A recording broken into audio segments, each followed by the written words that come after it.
yang kebetulan menumpang karena Melintas ya. melintas ya, bisa melewati akses jalan tertutup dan minta menginap di rumah korban, dan ternyata mereka juga itu jadi korban. Sebelum kejadian longsor pun lampunya udah keadaan padam. Bertepatan aku di asrama, Bau chat aku katanya bapak udah tertimbun tapi belum dapat. Padahal dari situ Selasa, Rabu, Kamis, Jumat udah 4 hari terhitung bapak belum dapat juga. Sebelumnya biaya keseluruhannya memang tanggung jawabnya cuma jatuh ke bapak karena cuma tinggal bapak yang ada. Kami tinggalnya cuma sama bapak berdua sama adikku. Sekarang gak tahu lah Bang Neo ke depannya gimana ini. Mendalam kali lah traumanya. Kalau pulang ke kampung rasanya kayak takut Bang. Bahkan bapakku udah meninggal aja mbak sempat tuh tengok ungkapnya. Kata orang yang bersama-sama sama bapak pada waktu itu, katanya ada yang minta tolong, kata bapak ada yang minta tolong, rencananya mau ditolong. Rupanya bapak gak perhatikan ke atas, ke sekitar. Datang longsor susulan, aturan niatnya yang menolong, jadi kena lah bapak.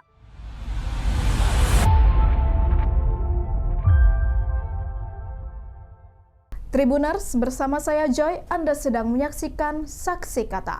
Rekonstruksi peristiwa dari narasumber utama. Denis Sitompul, pria berusia 56 tahun, adalah satu di antara saksi yang melihat bagaimana amukan longsor menerpa di desa Sibalanga, Kecamatan Adian Koting, Kabupaten Tapanuli Utara. Bencana longsor mengakibatkan belasan rumah dan sejumlah warga dan pelintas menjadi korban. Seluruh rumah yang rusak dan korban tertimbun longsor, ia kisahkan. Longsor terjadi sebanyak 2 kali dalam waktu yang berbeda. Longsor pertama terjadi pada Selasa 25 November 2025 pukul 23 waktu Indonesia Barat, dan longsor kedua terjadi pada Rabu 26 November 2025 pukul 2 waktu Indonesia Barat. Longsor pertama akibatkan sejumlah korban jiwa dan 2 rumah tertimbun material. Bagaimana penuturan lengkap dari Denis Sitompul? Apakah bantuan dan proses evakuasi sudah berjalan di sana? Berikut wawancara Tribun Medan dengan Denis, warga Adian Koting, Tapanuli Utara.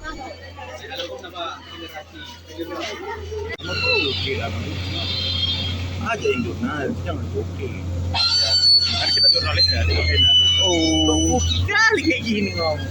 Anjang. Tepat pada Selasa 25 November 2025, sekira pukul 11 malam, 2 unit rumah lebih dulu tertimbun material. Penghuni rumah serta para pelintas yang tengah beristirahat di depan rumah tersebut ikut terseret dan tertimbun longsor.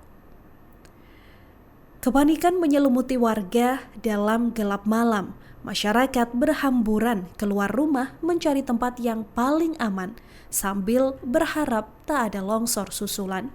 Naas tak berselang beberapa jam, pada Rabu 26 November 2025, sekira pukul 2 dini hari, bencana longsor kedua kembali terjadi. Denis Sitompul, warga desa Sibalanga, Kecamatan Adian Koting, Kabupaten Tapanuli Utara, menceritakan kembali detik-detik upaya penyelamatan diri yang mereka lakukan saat bencana longsor melanda beberapa waktu lalu. Selama kejadian Pak, apakah begitu kejadian sudah ada tanda-tanda sehingga masyarakat masih bisa berkumpul di gereja, atau memang setelah kejadian masyarakat di sini berkumpul, Pak? Masyarakat berkumpul di gereja ini setelah kejadian. Kejadiannya jam 11 malam dan pertama, terus udah terkena timpa longsor 2 unit rumah, dan penghuninya pun katakan meninggal semua. Sampai sekarang 1 orang lagi belum bisa ditemukan korbannya. Terus sebagian udah mengungsi ke rumah keluarga, tetangga yang dini aman, tapi menyusul lagi longsor yang kedua sekitar jam 2 dini hari. Itu berarti hari Rabu ya? Hari Rabu. Oke. Terus pada saat itu langsung bergerak menuju lokasi yang aman, ditujukan ke gereja AKBP Sibalanga. Soalnya tentang gereja ini ditentukan untuk tempat posko kepada desa yang menentukan dan minta izin kepada pihak gereja. Terus sangat-sangat menerima untuk keselamatan masyarakat desa Sibalanga. Terus masalah pelayanan melalui pemerintah lumayanlah kami tetap diperhatikan. segala bentuk jenis bantuan kami tetap dibutuhi. Apa yang kami butuhkan, kami minta kepada pemerintah melalui kepala desa, melalui instansi terkait, kepolisian, Spika, kecamatan, dan Dandim, Ramil, Babinsa, kami tetap dilayani dengan baik. Sampai sekarang pun tiap hari kami dihibur di tempat ini melalui mengarahkan, mengumpulkan anak-anak dan ibu-ibu lansia untuk bercerita tentang masalah ini sambil tertawa, menyanyikan lagu-lagu lansia dan lagu-lagu yang favorit untuk anak-anak. Tiap hari kami dihibur, pagi, siang, sore, sampai malam pun nanti tetap dihibur dari instansi yang Orang-orang baik lah. yang baik. Ya. Kalau jumlahnya yang membantu kami di sini, yang mendonasi kami di sini, kami tidak dapat lagi menghitungnya karena banyaknya yang mendonasi bantuan baik berupa makanan, sembako, dan penghiburan, bahkan membuat kebaktian sudah terlaksana semalam di gereja ini oleh seorang pendeta yang datang dari Larutong yang dibawa oleh Pak Kapolres. Jadi begini Pak, berarti sejak kejadian sampai hari ini kebutuhan makanan masih terpenuhi ya Pak? Masih terpenuhi, semuanya Oke. masih terpenuhi. Yang segalanya dicukupkan oleh Pemberian dan juga pemberian orang-orang baik yang, ya. yang mendonasi, yang merasakan sakitnya di desa Sibalanga tentang karena longsor bencana ini ya. Oke. Baru soal ini Pak, sejak Selasa kan belum masuk listrik sampai sekarang, belum bisa ya. Nah, jumlah orang yang terdampak secara kasat mata lah dari penghitungan oleh pihak desa berapa Pak? Jumlahnya yang Rumahnya rusak begitu, rumahnya yang rusak 11 rumah, 11 rumah. yang 100% 8, yang Ringan. persen. Oke. Oke. Nah, yang berikut Pak, ada berapa korban sebenarnya orang kampung sini Pak? Yang asli penduduk desa Sibalanga 3 orang. Namun yang selainnya yang kebetulan menumpang karena Melintas ya? melintas ya, bisa melewati akses jalan tertutup dan minta menginap di rumah korban, dan ternyata mereka juga itu jadi korban karena bencana longsor. Nah, waktu kejadian Bapak di mana? Waktu kejadian pertama kami memang sedang di rumah. Waktu kejadian kedua juga kami sedang di rumah. Namun setelah kejadian itu udah semakin besar, kami terpaksa melarikan diri untuk mengambil tempat-tempat yang lebih aman, yaitu gereja HKBP Sibalanga beserta masyarakat di desa Sibalanga. Rumah Bapak jauh dari tempat yang longsor Pak? Lumayanlah kisaran 60 meter. 60 meter dari tempat longsor ya? Tapi secara manusiawi nalurinya sudah merasa ketakutan Pak ya? Iya. Malamnya itu juga waktu kejadian pertama, kepolisian dengan masyarakat di sini yang dikerahkan oleh Pak Polisi dan kepala desa mencari korban yang tertimpa longsor. Namun tidak berhasil karena melihat situasi longsornya Sangat besar sangat gitu ya? besar dan tetap ada susulan longsornya. Ditakutkan lagi pula lampu tidak ada hingga gerakan lagi untuk mundur. Kemudian menyusul longsor kedua yang membawa korban lagi Banyak. dan merusak banyak rumah penduduk. Nah kan ketika itu kan listrik padam Pak, mati lampu kan ketika kejadian kedua ya kan? Nah kira-kira bagaimana cara orang Bapak datang ke gereja HKBP ini dengan apa, suasana gelap begitu? Sebelum kejadian longsor pun lampunya udah keadaan Padam. padam. Terus gimana cara keluar dari rumah lalu pindah ke gereja ini? Pakai senter lah dengan lampu yang emergensi. Oh gitu ya. Jadi lampu emergensinya dari atas dipancarkan atau gimana? Bawa masing-masing? Kami bawa masing-masing lampunya pakai senter, lampu emergensi menuntun orang-orang sampai ke gereja. Oh. Jadi sampai sekarang kan gerejanya apakah ini hanya semuakah di sini atau sebagian sudah kembali ke rumah Pak? Penduduk desa Sibalanga semuanya masih di sini. Namun yang sudah keluar dari sini hanya keluarga-keluarga korban karena sudah ditemukan misal dievokasi jenazah keluarganya, sehingga sekalian bawa jenazah keluarganya sudah pulang ke kampung masing-masing. Oh, itu yang para pelintas, Pak, ya? Iya, Karena yang korban di sini hanya berapa orang tadi, Pak? Yang warga sini? asli penduduk 3 orang, penduduk Parangpisang 6 orang, namun tinggal kontrak di desa ini. Oh, begitu ya. Nah, apakah cukup memang untuk warga yang sebanyak ini, Pak, tidur di dalam gereja, Pak? Yang diprioritaskan siapa? Kaum ibu dan anak-anak lah ya sama lansia ya? Iya, Kak, yang tidur di gereja memang sampai sekarang sudah lumayan lah karena sebagian udah pulang, yang diprioritaskan untuk tinggal di dalam gereja anak-anak sama ibu-ibu dan lansia. Laki-laki tidurnya di tenda, Dan berjaga-jaga juga ya, Pak, ya? jaga-jaga. Nah, kalau boleh tahu, Pak, Bapak kan relatif sudah tua lah tinggal di sini. Apakah ini kejadian pertama atau kejadian sebelumnya sudah pernah terjadi, Pak? Sehingga sekarang saya udah umur 56 tahun, baru ini kejadian pernah longsor di desa Sibalanga yang membawa korban, Bu. Tapi sampai sekarang orang Bapak belum bisa komunikasikan dengan keluarga di luar? Oh, mudah-mudahan lah karena dibantu dari kepolisian dan Basarnas di satu hari diberikan WiFi sehingga bisa kami menghubungi keluarga yang di luar desa ini. Itu hari keberapa Bapak mendapatkan bantuan sinyal itu, Pak? Oh, hari ketiga setelah kejadian Oh, Kamis lah ya? Kamis. Karena memang di situ baru bisa akses jalan dilewati Iya, dari iya. Tarutung.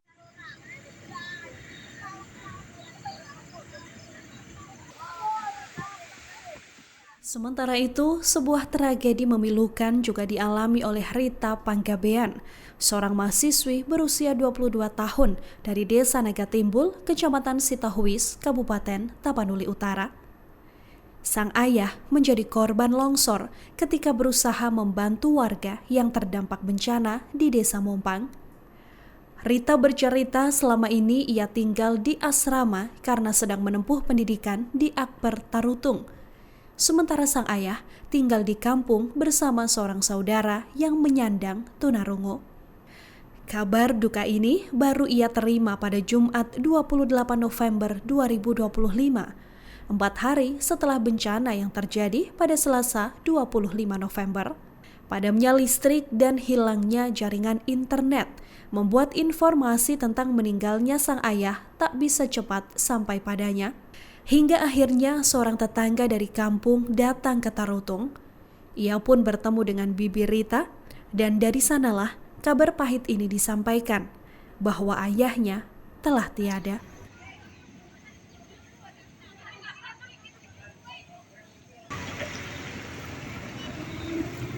Kemarin kejadiannya kalian dengar ayah meninggal itu kira-kira kapan? Kejadiannya hari Selasa. Kami dengar bapak meninggal, gak langsung dengar. Hari Jumatnya baru dengar setelah ada tetangga yang datang dari kampung jalan kaki ke Tarutung karena keluarganya semua di Tarutung. Terus datang ke rumah disampaikan ke Bou. Bertepatan aku di asrama, Bou chat aku katanya bapak udah tertimbun tapi belum dapat. Padahal dari situ Selasa, Rabu, Kamis, Jumat udah 4 hari terhitung bapak belum dapat juga. Sabtunya udah putus komunikasi sama sekali. Udah gak ada yang bisa dihubungi karena mati sinyal, mati listrik di kampung.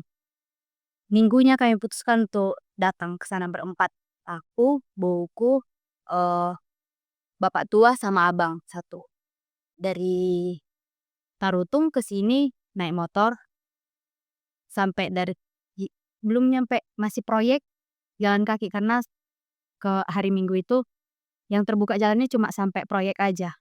Jadi jalan kaki dari proyek ke Air Raisan ke kampung kurang lebih 6 km 2,5 jam sambil bawa sembako, nasi, beras, ikan dan yang lain-lain sebagainya karena dapat kabar mereka udah kekurangan bahan pangan dan udah susah dapat beras, ada duit pun nggak bisa dibeli, nggak ada yang mau dibeli. Jadi sambil bawa beras, sambil bawa ikan apa segala macam jalan kaki kampung terus ke kuburan bapak, nengok bapak. Udah pulang hari Seninnya karena Bou anaknya 2 ditinggalkan di rumah gak ada yang jaga. kayak pulang Senin. Dari hari Senin itu dititipkan obat opung karena opung udah 78 tahun. Harusnya check up hari Senin 2 minggu yang lalu. Tapi karena kejadian nggak bisa check up, udah sesak napas, udah lemas, udah nggak bisa ngapa-ngapain di rumah. Jadi hari ini kami datang lagi bawa obat-obat opung segala macam, bawa senter-senter, bawa HP yang mau di-charger. Kami antarkan ini baru pulang dari. Tadi dari Tarutung kan numpang-numpang lah ya. Iya Bang, karena belum ada yang mobil angkutan yang angkut sewa karena minyak juga langka jadi gak ada Bang. Tadi numpang sama mobil Kompas TV. Mama abang itu satu Marga Sinaga, satu lagi Marga Malau. Nah, tadi perjalanannya 2,5 jam ya, mendaki ya. Iya Bang, melewati yang longsor-longsor, kadang dari hutan-hutannya. Nah, ini kan sekilas tentang kehidupan Adela dulu. Dulu yang tinggal sama Bapak itu siapa? Saudara ya? Sendiri ya? Oh, jadi sekarang itu sedang kuliah di Akper ya? Iya Bang, sekarang kuliah di Akbar semester 5. Sebelum-sebelumnya biaya keseluruhannya memang tanggung jawabnya cuma jatuh ke Bapak karena cuma tinggal Bapak yang ada. Kami tinggalnya cuma sama Bapak berdua sama adikku. Sekarang nggak tahu lah Bang Neo ke depannya gimana ini. Bapak telah tiada, rencana tinggal sama siapa? Bibi ya? Aku karena masih dalam perkuliahan, kalau mudah-mudahan masih bisa dilanjut, masih tinggal di asrama Bang. Tapi setelahnya mungkin Kamabo. Baunya tinggal di mana? Tinggalnya di Tarutung, di tepatnya Notrap di Siau. Oh, mereka juga lagi ngontrak juga ya? Iya Bang, kehidupannya pun gitulah Bang. Masih belum, seharusnya belum bisa menanggung-jawabi ya? Pasan lah Bang. Nah, ini kan kamu meninggalkan adikmu yang sedang mengalami bisu ya, untuk menyelamatkan adikmu juga. Memang ketika kalian kan tidak melihat Bapak lagi waktu itu. Jadi kondisi saudaramu di rumah gimana waktu itu? Dengar kabarnya juga dari tetangga, dari orang yang tinggal di Sampau, katanya tiap malam, tiap pagi adik pulang ke rumah. Kan sekarang tinggalnya satu posko, semua orang tinggal. Adik ingatinkan diri sendiri, dia pulang ke rumah nangis-nangis sih, liatin foto Bapak, megang-megang baju Bapak, kayak masih nggak terima. Takutnya nanti dia makin di sana makin berlarut-larut, makin stres. Jadi ku bawalah ikut, mau rencana mau tinggal di rumah Bu. Nah, selain target ke depan bisa menyelesaikan kuliah, kira-kira mau kembali lagi ke kampung nggak? Kalau dibilang mau kembali ke kampung Bang, kayaknya berat lah ya Bang. Nya udah mendalam kali lah traumanya. Kalau pulang ke kampung rasanya kayak takut Bang. Bahkan bapakku udah meninggal aja nggak sempat tuh tengok mukanya.